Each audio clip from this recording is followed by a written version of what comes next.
Rambutmu sudah panjang, Son. Potong Ki, biar rapi. Enggak ah sayang, ujar Sony seraya menyusupkan wajah ke cengkuk leherku. Kok sayang, tanyaku, dengan tangan mengusap-ngusap surai lebat milik pria itu. Iya, kalau pendek, nanti mbak pegangannya kemana coba? Jadi mendingan panjang, biar dielus-elus terus. Aku berdecak kesal, menjauhkan diri dari tubuh pria itu, lalu membalikkan badan, memunggunginya. Seperti yang tidak ingin jauh dariku, Sony melingkarkan tangan di perut, menarikku agar semakin rapat dengannya. Baik aku atau dia, tidak ada yang bicara lagi. Kami sama-sama diam, hingga akhirnya mata saling terpejam. Malam ini tidurku teramat nyenyak. Tubuh dan pikiran yang lelah membuatku enggan beranjak dari tempat tidur. Namun, suara benda jatuh dari lantai bawah membuatku membuka mata. Aku beringsut duduk, seraya menarik selimut sampai batas dada. Kulirik ke samping, sudah tidak ada Sony di sana. Aku semakin yakin jika suara yang tadi aku dengar berasal dari pria itu. Tangan ini meraih ikat rambut, kemudian menyikap selimut dan turun dari tempat tidur. Kulirik, jam masih pukul 3 pagi, tapi sepertinya Sony sudah sibuk sendiri. Mau kemana? Aku melongok dari lantai 2, bertanya pada pria yang melangkah mendekati pintu. Aku mengganggu tidurmu, ya mbak. Maaf, tadi mangkuk stainless yang sedang aku cuci jatuh. Aku mau ke pasar. Mendingan mbak tidur lagi, masih sangat pagi. Ngapain ke pasar sih, kataku, seraya turun menapaki tangga dengan kaki. Setelah berada di ujung tangga, aku mengambil sandal yang ada di rak sepatu, kemudian memakainya, lalu menghampiri Sony. Mau nguli, katanya lelah, mau istirahat, tapi malah mau ke pasar, ucapku lagi, seraya menyandarkan bokong pada kardus yang sudah diturunkan Sony dari belakang. Ya, gimana dong? Kan harus kerja keras buat bayar utang, buat beli berlian juga untuk istriku tersayang. Sony mendekat, mengusap rambutku serta menangkup pipi ini. Daripada ke pasar, mendingan ke kedai. Selain enggak kotor-kotoran, di sana pun enggak angkat beban berat, Son. Sony memalingkan wajah seraya mengembuskan nafas kasar. Sebelah tangannya menempel pada kardus, mengukung tubuhku yang ada di depannya. Kalau di pasar, yang capek itu badan. Tapi jika di kedai ini, dia menunjuk dadanya. Aku menggeser sedikit tubuh dengan menatap dia heran, tidak paham dengan apa yang dia katakan lebih tepatnya. Kenapa dengan itu? Tanyaku kemudian. Aku sudah memaafkan Nabila, tapi belum bisa melupakan kejadian waktu itu. Lihat dia, bawaannya kesel, sebel, pengen marah. Daripada tidak bisa bekerja dengan baik, mendingan enggak masuk dulu kan? Aku tidak mau ketidaknyamananku berimbas pada pelayanan yang enggak maksimal. Aku manggut-manggut mendengar penuturan suamiku itu. Sony pun tetap pergi setelah menawarkan makanan apa yang ingin dia bawa dari pasar. Aku hanya memesan sayur untuk aku masak siang nanti. Untuk sarapan masih ada lauk di kulkas. Karena mata yang sudah tidak mengantuk lagi, aku memutuskan untuk mencuci pakaian saja. Setelahnya langsung membereskan toko agar siap ketika buka nanti. Aku juga menuliskan nama-nama barang serta harganya yang waktu itu belum ditulis semua. Dering ponsel mengharuskanku naik ke lantai 2. Dengan malas, aku pun pergi untuk mengetahui siapa yang menelepon subuh-subuh seperti ini. Mas Sandi, ujarku, ketika nama ayah dari Sanum yang terpampang di layar ponsel. Aku mengabaikan panggilan telepon dari Mas Sandi. Apapun alasan dia, aku tidak ingin lagi bertegur sapa dengannya. Namun, saat tangan ini hendak menyimpan ponsel di atas nakas, denting tanda pesan masuk terdengar olehku. Mau apa sih dia, kataku lagi, seraya membuka pesan darinya. Num, bisa kita bertemu? Aku ingin bicara penting denganmu. Aku menggelengkan kepala, menolak ajakannya. Meskipun aku tahu, Mas Sandi tidak akan melihat apa yang aku lakukan saat ini. Aku tahu kamu sudah bangun. Angkat teleponku, Num. Aku hanya ingin bicara. Satu lagi pesan yang masuk dari Mas Sandi. Beberapa detik kemudian, dering kembali terdengar dan itu telepon dari Mas Sandi. Aku menarik napas dalam, lalu mengusap layar, menerima teleponnya. Ranum, diam. Aku tidak menjawab dia yang menyebut namaku. Ranum, bisa kita bertemu? Tanyanya, kembali berucap. Tidak bisa. Bicaralah sekarang. Aku tidak punya banyak waktu. Terdengar helaan nafas panjang dari seberang sana. Aku duduk di samping kasur dengan tangan masih memegang ponsel. Untuk beberapa saat, suasana terasa hening.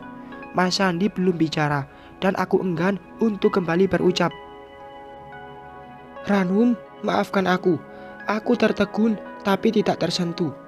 Sudah sering dia mengucapkan maaf, tapi selalu mengulangi kesalahan hingga telinga ini merasa kebal dengan kata-kata manis dan membosankan dari bibirnya itu. Tidak apa-apa, kamu tak ingin bicara denganku, tak ingin bertemu denganku. Cukup dengarkan saja, karena apa yang akan aku katakan saat ini sungguh dari lubuk hatiku yang paling dalam. Mas Sandi kembali bicara. Saat tidak ada kata dariku, aku membiarkan dia mengeluarkan apa yang ingin diungkapkan. Biarlah, aku hanya jadi pendengar dan menilai apa yang dia sampaikan. Maafkan aku, Ranum. Aku salah. Aku benar-benar salah. Semua yang terjadi pada Sony dan Nabila adalah salahku. Aku yang menyuruh anak itu untuk membuat kamu dan Sony bertengkar. Aku mengambil bantal dan memangkunya. Volume ponsel aku besarkan, lalu menyimpan benda pipi itu di atas bantal. Punggungku sandarkan dengan melipat tangan di perut. Aku lelah, Ranum. Lelah mengejarmu yang tak lagi sudi kembali padaku. Tubuhku pun sudah rapuh, tidak sekuat dulu. Maka dari itu, sebelum waktuku habis, aku ingin meminta maaf padamu. Memang aku belum ikhlas kamu menikah dengan adikku. Tapi aku sedang belajar untuk itu, mengikhlaskanmu dengan kehidupan yang baru. Sekelebat bayangan tentang aku dan dia menari di pelupuk mata. Indahnya rumah tangga pernah aku rasakan dengannya. Sayangnya, badai itu teramat besar, mengguncang jiwa. Hati yang rapuh tak kuat lagi menahan luka. Aku menyerah.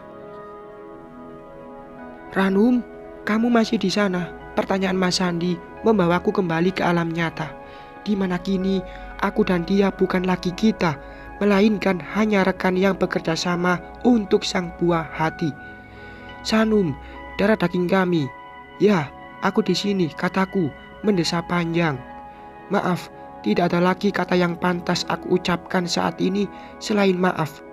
Aku memaafkan, tapi jangan paksa aku untuk bersikap seperti dulu. Permainanmu membuat kepercayaanku hilang, Mas. Aku harap kamu mengerti akan hal itu. Ya, tentu saja. Aku paham akan salahku. Maaf darimu sudah cukup untukku. Maaf, aku sudah mengganggu waktumu, Ranum. Jangan jauhkan aku dan Sanum. Jika kamu tidak mau datang untuk mengantarkannya, kapan-kapan suruhlah Sony untuk membawa putriku ke sini. Asal jangan kamu racuni otaknya dengan siasat jahatmu. Aku akan dengan senang hati membiarkan dia ke sana, ujarku, membuat Mas Sandi mengucapkan kata maaf yang kesekian kalinya. Kami saling diam hingga akhirnya Mas Sandi menyudahi pembicaraan ini. Aku kembali ke bawah untuk mandi karena azan subuh sudah menggema mengajak insan manusia untuk melakukan kewajibannya.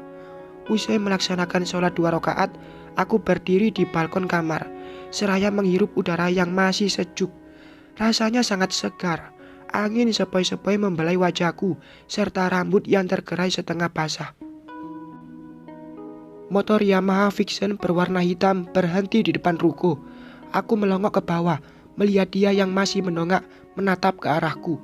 Dalam cahaya yang masih remang-remang, Sony tersenyum seraya mengangkat kantong yang dia bawa. Aku masuk ke kamar, kemudian turun ke lantai bawah untuk melihat apa yang dibawa Sony. Selamat pagi, ucapnya manis. Pagi, itu sayur mentah, tanyaku. menunjuk kantong yang masih berada di tangan Sony. Pria dengan pakaian serta tubuh kotor itu hanya bergumam menjawab pertanyaanku. Dia masuk ke dapur, lalu menyimpan plastik di atas meja. Sony tidak berani duduk. Dia langsung pergi ke kamar mandi untuk membersihkan diri.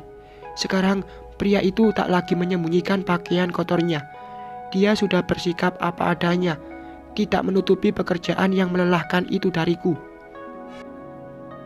Namun, dia masih tetap tidak memperbolehkanku mencuci pakaian kotor bekas dari pasar.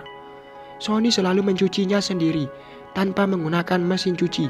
Entahlah, dia hanya bilang disikat lebih bersih daripada dicuci dengan mesin. Apa ini? Aku bicara sendiri saat membuka plastik yang Sony bawa.